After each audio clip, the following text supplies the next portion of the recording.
Hi friends, ಉದ್ಯೋಗಾಕಾಂಕ್ಷಿಗಳಿಗೆ ಒಂದು good news ಐತಿ. ಏನಂತಂದ್ರೆ ರೈಲ್ವೆ ಇಲಾಖೆಯಲ್ಲಿ 1003 ಅಪ್ರೆಂಟಿಸ್ ಹುದ್ದೆಗಳಿಗೆ ಅರ್ಜಿ ಆಹ್ವಾನ ಮಾಡಿದಾರೋ. ಅದ್ರ ಬಗ್ಗೆ ನಿಮಗೆ ಸಂಪೂರ್ಣವಾದಂಥ ಮಾಹಿತಿನ ಕೊಡ್ತೀನಿ. ಅದಕ್ಕಿಂತ ಮುಂಚೆ ನೀವು ನಮ್ಮ ಚಾನಲ್ನ ಸಬ್ಸ್ಕ್ರೈಬ್ ಮಾಡ್ಕೊಳ್ರಿ, ಹಾಗೆ ಲೈಕ್ ಮಾಡಿರಿ, ಶೇರ್ ಮಾಡಿರಿ, ಕಮೆಂಟ್ ಮಾಡಿರಿ. ಹಾಗಾದ್ರೆ ನೋಡೋಣ ಬರ್ರಿ. ಆಗ್ನೇಯ ಮಧ್ಯ ರೈಲ್ವೆ ಅಂತೇಳಿ ಏನೈತಿ, ಅದ್ರಾಗ ವ್ಯವಸ್ಥಾಪಕ ಅಂಥೇಳಿ ರೈಲ್ವೆ ವ್ಯವಸ್ಥಾಪಕ ಕಚೇರಿಯಿಂದ ಛತ್ತೀಸ್ಗಢದ ರಾಯ್ಪುರದ ವ್ಯಾಗನ್ ರಿಪೇರಿ ಅಂಗಡಿಯಲ್ಲಿ 1003 ಅಪ್ರೆಂಟಿಸ್ ಹುದ್ದೆಗಳಿಗೆ ಅರ್ಜಿ ಆಹ್ವಾನ ಮಾಡಿದರು. ITI ಮಾಡಿದವ್ರಿಗೆ ಇದು ಭಾಳ ಪ್ಲಸ್ ಐತಿ. ಸ್ಥಳದ ಪ್ರಕಾರ ಖಾಲಿ ಇರುವಂಥ ಹುದ್ದೆಗಳನ್ನ ತಿಳಿಸ್ಕೊಡ್ತಾನು. DRM ಕಚೇರಿ ಗ್ಯಾಸ್ ಎಲೆಕ್ಟ್ರಿಕಲ್ ಇರೋದ 185 ಹುದ್ದೆಗಳು ಖಾಲಿ ಅದಾವೆ. ಅಲ್ಲಿ ಟರ್ನರ್ 14 ಹುದ್ದೆಗಳು ಖಾಲಿ ಅದಾವೆ. ಪಿಟ್ಟರ್ 188 ಹುದ್ದೆಗಳು ಖಾಲಿ ಅದಾವೆ. ಹಂಗೆ ಎಲೆಕ್ಟ್ರಿಷಿಯನ್ 199, ಸ್ಟೆನೋಗ್ರಾಫರ್ ಹಿಂದಿದಾಗ 8, ಸ್ಟೆನೋಗ್ರಾಫರ್ ಇಂಗ್ಲೀಷ್ದಾಗ 13, ಹೆಲ್ತ್ ಮತ್ತು ಸ್ಯಾನಿಟರಿ ಇನ್ಸ್ಪೆಕ್ಟರ್ ಅಂತೇಳಿ 32 ಹುದ್ದೆಗಳು ಖಾಲಿ ಅದಾವೆ. COPA ಅಂತೇಳಿ 10 ಅದಾವೆ. ಮೆಸ್ಟಿನಿಸ್ಟ್ ಅಂತೇಳಿ 12 ಅದಾವೆ. ಮೆಕ್ಯಾನಿಕಲ್ ಡೀಸೆಲ್ 34 ಅದಾವೆ. ಮೆಕ್ಯಾನಿಕ್ ರೆಫ್ರಿಜರೇಟರ್ ಮತ್ತು AC 11 ಅದಾವೆ. ಬ್ಲ್ಯಾಕ್ ಸ್ಮಿತ್ 2 ಅದಾವೆ. ಹ್ಯಾಮರ್ಮ್ಯಾನ್ 2 ಅದಾವೆ.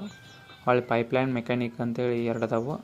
ವ್ಯಾಗನ್ ರಿಪೇರಿ ಅಂಗಡಿಯಿಂದ fitter 110, welder 110, ವೆಸ್ಟಿನಿಸ್ಟ್ 15, turner 14, electrician 14, Copa 4, ಒಳ್ಳೆ ಸ್ಟೆನೋಗ್ರಾಫರ್ ಇಂಗ್ಲೀಷ್ದಾಗ 1, ಸ್ಟೆನೋಗ್ರಾಫರ್ ಹಿಂದಿ ಒಳಗೆ 1.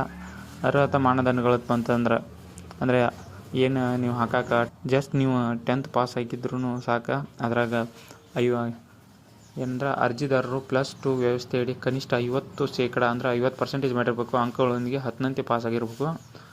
ಹೊಳ್ಳಿ ಪೂರ್ಣಗೊಳಿಸಿರ್ಬೇಕು, ಅದನ್ನ 10th ಮುಗಿಸಿರ್ಬೇಕು. ಇದೇ ಟ್ರೇಡ್ನಲ್ಲಿ ನೀವು ITI ಪ್ರಮಾಣ ಪತ್ರನೂ ಹೊಂದಿರಬೇಕು. ವಯಸ್ಸಿನ ಮಿತಿ ಬಂದ್ಬಿಟ್ಟು ಈ ಅಪ್ಲಿಕೇಶನ್ ಸ್ಟಾರ್ಟ್ ಆಗಿದೆ ಇದೇ ಮಾರ್ಚ್ 3ರಿಂದ 2025 ಮಾರ್ಚ್ 3ರಿಂದ ಸ್ಟಾರ್ಟ್ ಆಗೈತಿ.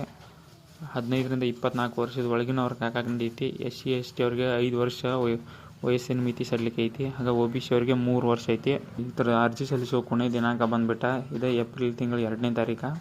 ನೀವೇನಾರ ಯಾವ ಪೋರ್ಟಲ್ನಾಗ ಹೋಗಿ ಆನ್ಲೈನ್ ಮೂಲಕ ಅರ್ಜಿ ಹಾಕ್ಬೇಕಂತಂದ್ರೆ ಅಪ್ರೆಂಟಿಸ್ಶಿಪ್ India.org ಅಂತ ಐತಿ. ಅದ್ರಾಗ ಹೋಗಿ ಅಪ್ಲಿಕೇಶನ್ ಹಾಕ್ರಿ.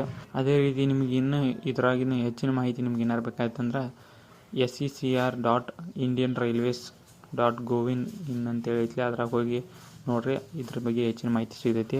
ನಿಮ್ಗೆ ಇದೇ ಥರ ಹೆಚ್ಚಿನ ಮಾಹಿತಿ ಏನಾರು ಬೇಕಂತಂದ್ರೆ ನಮ್ಮ ಚಾನಲ್ ನೀವು ಸಬ್ಸ್ಕ್ರೈಬ್ ಮಾಡ್ಕೊಳ್ರಿ, ಹಾಗೆ ಲೈಕ್ ಮಾಡಿರಿ, ಶೇರ್ ಮಾಡಿರಿ, ಕಮೆಂಟ್ ಮಾಡಿರಿ. ಧನ್ಯವಾದಗಳು ಫ್ರೆಂಡ್ಸ್.